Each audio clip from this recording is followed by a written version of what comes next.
cara mengidentifikasi paracetamol menggunakan metode kromatografi lapis tipis atau KLT. Nah, di sini juga kita akan membahas bagaimana prinsip, perhitungan RF, serta faktor-faktor yang mempengaruhi hasilnya. Nah, langsung saja kita ke videonya. Kromatografi lapis tipis adalah metode pemisahan senyawa berdasarkan perbedaan interaksi antara dua fase, yaitu adalah fase diam dan juga fase gerak.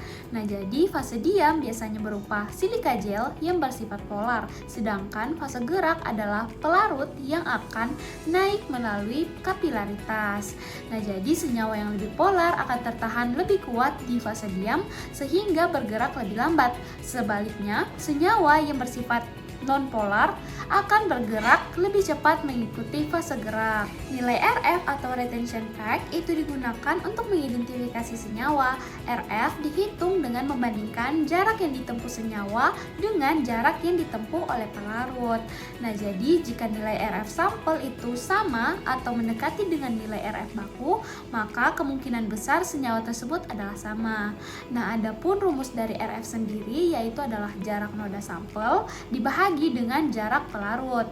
Nah, untuk sebagai tambahan, agar valid perbandingan RF ini harus dilakukan pada kondisi yang sama seperti jenis pelarut, suhu, dan juga plat KLT-nya. Nah, adapun beberapa faktor yang dapat mempengaruhi nilai RF. Yang pertama adalah jenis pelarut, di mana pelarut yang lebih polar itu akan membuat senyawanya itu bergerak lebih jauh sehingga RF-nya itu lebih besar. Sedangkan kalau misalnya pelarutnya itu kurang polar, dia itu dapat membuat senyawanya itu akan tertahan dan nilai RF-nya itu lebih kecil.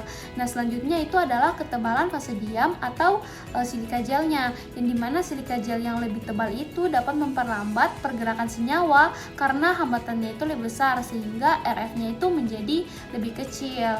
Nah, yang ketiga itu adalah ukuran noda. Nah, jadi noda yang terlalu besar ataupun terlalu pekat, dia itu dapat menyebabkan penyebaran atau nodanya itu berekor sehingga hasilnya itu tidak tajam dan nilai RF-nya itu tidak akurat.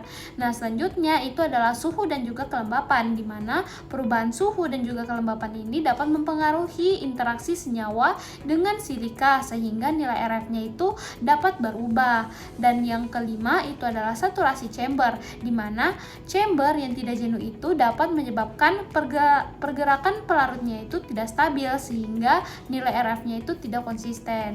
Nah, jadi jika nilai RF sampel itu berbeda dari baku, maka ada beberapa kemungkinan, yang dimana yang pertama adalah senyawanya itu bukan paracetamol, kemudian yang kedua itu terjadinya kesalahan eksperimen, kemudian yang ketiga itu karena adanya kondisi KLT yang tidak sesuai. Nah, oleh karena itu penting untuk menjaga kondisi percobaan itu tetap konsisten. Nah, selanjutnya itu bagaimana sih pengaruh dari polaritas fase gerak? Seperti yang saya jelaskan tadi, jika fase gerak itu terlalu polar, maka senyawanya itu akan ikut naik terlalu cepat sehingga pemisahannya itu buruk. Sebaliknya, jika senyawanya itu terlalu nonpolar, maka dia itu akan tertahan di bawah dan juga tidak bergerak.